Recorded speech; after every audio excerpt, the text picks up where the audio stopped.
Hello, this is Troy with Coast Universe, here with Swika's Amusement's brand new roller coaster called Backspin.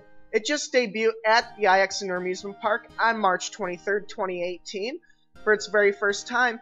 And one thing that sets this apart among the different spinning coasters, especially by SBF, is, well, first off, it was manufactured by Majestic Manufacturing in Ohio, not SBF, as you may think. And one thing that sets this apart from those ones is the fact that there, as you can see here, are actually motors on the bottom of the car so it can spin it when it's just sitting there.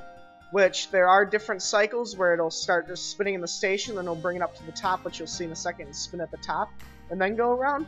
Or they can also have it just free spin, which happens after it brings it up to the top, spins it, then the motors will cut it, then it'll just free spin around the layout. But one thing that was interesting about this coaster is the fact that the track itself is exactly as Hot Tamales in Seaside Heights is.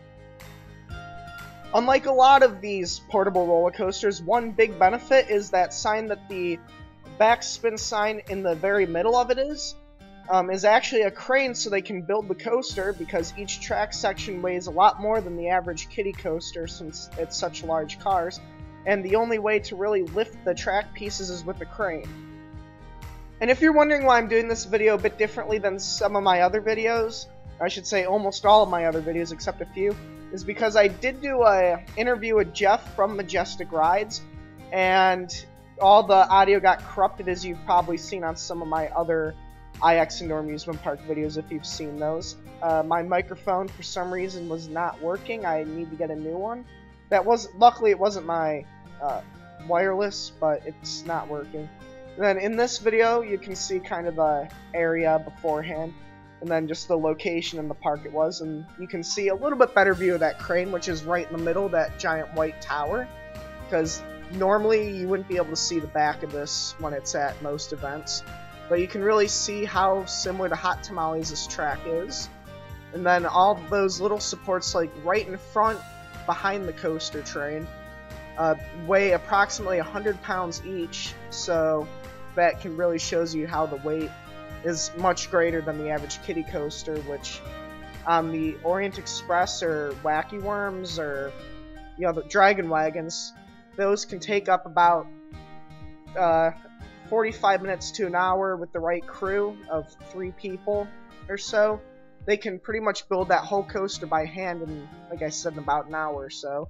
But this coaster itself takes a minimum of 3 hours and a decent sized crew in that crane. Now, one thing you can kind of see coming up in the middle of the screen, right on the rail, you can kind of see that little circled area on there.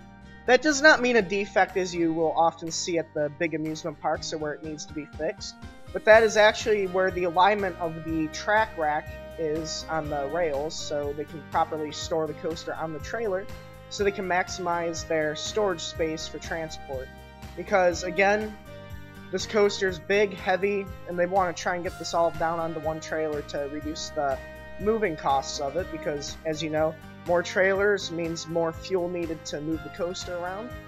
So, those are all for lining the track up onto the trailer, which you can see it runs up from under the station all the way back to the crane, because the crane would go on the very back of the trailer, or front. It's kind of hard to tell. But now we're getting into the POV, and enjoy your ride.